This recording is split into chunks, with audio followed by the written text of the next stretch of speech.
Hello ma'am, ikaw po ba si Elena? Nandito po yung tatay mo sa hospital at kailangan mo po pumunta agad dito dahil critical po ang kanyang lagay. Ano pong nagyari kay tatay at bakit siya nandyan sa hospital? Base po sa pagkakaalam namin sa nagdala dito, bigla po natumba yung tatay nyo habang nasa loob siya ng munisipyo. Ganun po ba sang hospital po yan at pupuntahan ko agad? Huwag niyo po pabayaan yung tatay ko at gawin niyo po lahat. Elena, sino ba yung tumawag sa'yo at bakit umiiyak ka? Si tatay, bagwis nasa hospital, bigla daw siyang natumba dun sa munisipyo. Anong nangyari kay Tatay Nestor? Okay lang ba yung kalagayan niya ngayon? Critical daw yung lagay ni tatay at hanggang ngayon wala pa daw siyang malay. Papuntahan na agad natin si Tatay Nestor, Elena, para makita natin kalagayan niya. Sige na, bagwis. Tara na at puntahan na natin si tatay.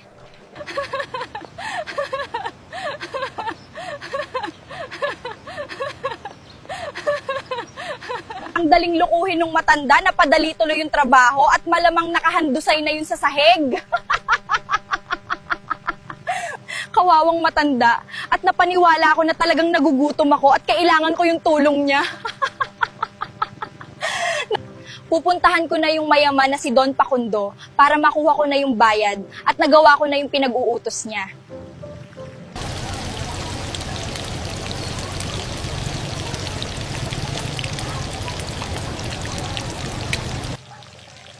Grabe ang sarap na itong sisig nila. Nagutom ako bigla kakahabol ng lalaki kanina. Ate, pa-order nga ng isang soft drinks. Dok, ano po ba yung kalagayan ni tatay at kumusta na po siya? Critical po yung lagay niya at hanggang ngayon wala pa rin siyang malay. Pwede po ba naming matingnan yung kalagayan ni tatay kahit saglit lang? Pwede naman po kayong pumasok sa loob ng silid niya. Sige, Doc. Thank you po sa pagpayag na mapunta ba namin si tatay. Walang anuman po, ma'am. Sige po at maiwan ko na kayo dyan.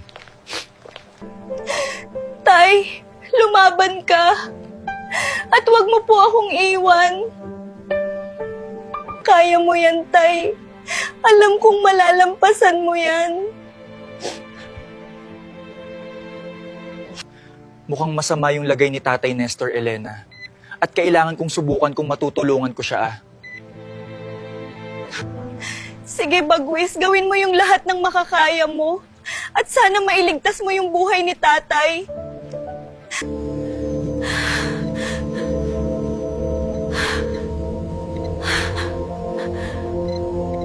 Alam ko na bakit nagkaganito si Tatay Nestor. Nalason siya, Elena. At isang matinding lason ang pumasok sa kanyang katawan. Ano nang mangyayari kay tatay Bagwis? Magiging okay pa ba siya? Bakit hindi pa rin siya nagigising? Stable na ngayon yung lagay niya pero kailangan natin makuha yung antidote na nasa taong gumawa nito para magising si Tatay Nestor. Kakaibang lason yung ginamit dito kay Tatay Nestor at ang nasa likod nito ay may itim na kapangyarihan. Kailangan malaman natin kung sino ito. Ining mukhang nagkamali ka ng bahay na napasukan. Ikaw talaga yung sadya ko doon, Pakundo. Sino ka ba? At hindi kita nakikilala at bakit mo alam pangalan ko? Hindi mo ba ako namumukaan? Ako ito, yung matandang hukluban. Totoo ba yung sinasabi mo? Ba't bumatay ang anyo mo? Sinadya ko talaga na baguhin tong anyo ko para magawa yung paglason. Ano, nagawa mo ba yung pinapagawa ko na lasunin si Nestor? Oo, nagawa ko na At tiyak wala na yon. At ihanda mo na yung bayad mo. Kailangan ko munang matiyak bago kita bayaran ng 5 milyon. Sige, alamin mo kung ano na yung nangyari dun sa Nestor na yun.